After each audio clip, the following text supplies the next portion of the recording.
नमस्कार दोस्तों, स्वागत करता हूँ अपनी YouTube चैनल पे। आज के वीडियो में हम एक और नया टॉपिक लेके आ चुके हैं, जो कि हमारे एक सब्सक्राइबर ने हमको रिक्वेस्ट किया था कि इसके ऊपर वीडियो बनाई जाए। तो आज का हमारा टॉपिक है आइसोपैरामेट्रिक इवैल्यूएशन ऑफ एलिमेंट्स। तो चलिए इसको डिटेल में देखते हैं और क्या है ये थियरी मैं आपको बताना चाहूंगा। तो सबसे पहले डेफिनेशन से शुरुआत करते हैं। तो दोस्तों इसकी डेफिनेशन बोल रही है कि using the same shape function to describe the both geometric and field variables.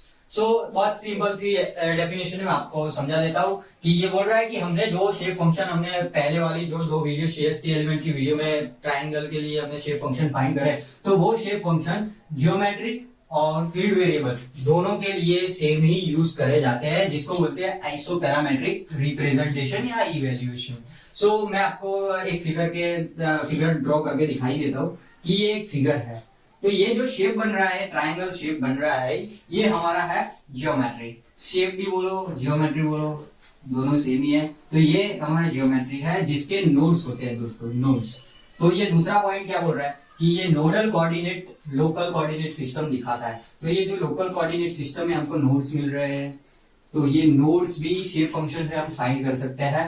तो आइसोपैरामेट्रिक इक्वेशन को यूज करके जियोमेट्री की डिटेल हम फाइंड कर सकते हैं कि इसमें कौन से नोड्स है, कहाँ पे उसके कोऑर्डिनेट है। इसीलिए मैंने इधर लिखा है नोडल कोऑर्डिनेट को हम ढूंढ सकते हैं। दूसरा है मैपिंग कर सकते हैं। तो दोस्तों मैपिंग करना मतलब ऐसा है कि सपोज कर लीजिए इधर इसका जो इधर पॉइंट है, इधर टेम्परेचर 20 डिग्री आ रहा है, या फिर इधर समझ लीजिए कि एक्स वाई एक्सिस में डिस्प्लेसमेंट इसका 1 आ रहा है। तो अगर मैं इधर इसका डिस्प्लेसमेंट देखूं तो वही सेम कंसिस्टेंसी रहनी चाहिए, शेप उसका डिफर नहीं होना चाहिए, उसको बोलेंगे मैपिंग। तो ये जो शेप की मैपिंग होती है वो भी आइसोपैरामेट्रिक इक्वेशन से की जाती है। उसके बाद दोस्तों मैं बताना चाहूंगा कि फील्ड वेरिएबल क्या होता है। तो फील्ड वेरिएबल मतलब ऐसे वेरिएबल्स जो हम जनरली हमको एग्जाम्पल में ढूंढने को बोला जाता है, जैसे कि डिस्प्लेसमेंट हो गया, टेम्परेचर हो गया, स्ट्रेस हो गया। जो भी ऐसी एंटिटी है जो भी ये शेप पे लगती है, ये कोई एलिमेंट पे लग रही है, तो उसको वो जो वेरी करती है, मतलब टेम्परेचर है तो वेरी करेगा, डिस्प्लेसमेंट है, स्ट्रेस है, सब वेरी करते हैं, पॉइंट टू पॉइंट वेरी करेंगे, इसीलिए इसको बोलते हैं फील्ड वेरिएबल। और ये जो आइसोपैरामेट्रिक इवैल्यूएशन है उसकी एक्यूरेसी बहुत हाई होती है, एफिशिएंट होता है, इसीलिए ये कॉम्प्लेक्स शेप्स को फाइंड करने के लिए ज्यादा यूज में लिया जाता है। दोस्तों ये याद रखिएगा, इतने पॉइंट्स आप थियरी में लिखोगे तो बहुत हो गए। चलो उसके बाद हम बात कर लेते हैं दोस्तों डिजाइन एंड इंजीनियरिंग एप्लीकेशन के बारे में।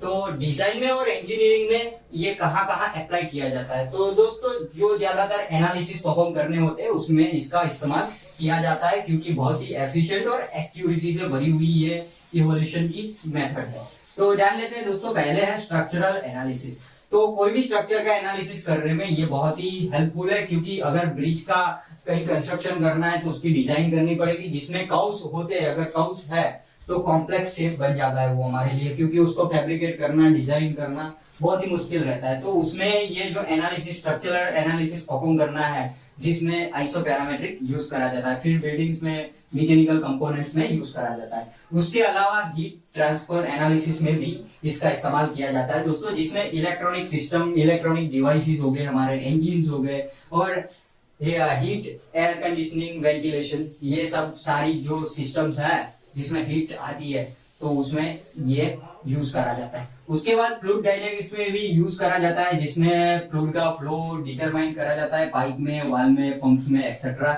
और लास्ट पर नॉट लीस्ट एक्रोस्टिक एनालिसिस, जिसमें साउंड को प्रेडिक्ट किया जाता है स्ट्रक्चर के अंदर, एनवायरनमेंट के अंदर, और वो वाइब्रेशन को कैलकुलेट किया जाता है आइसोपैरामेट्रिक इक्वेशन की मदद से। तो ज्यादातर मैं बताना चाहूंगा कि आइसोपैरामेट्रिक टर्म को हम इंटरपोलेशन फंक्शन भी बोल सकते हैं, जो हमारे शेप फंक्शन है।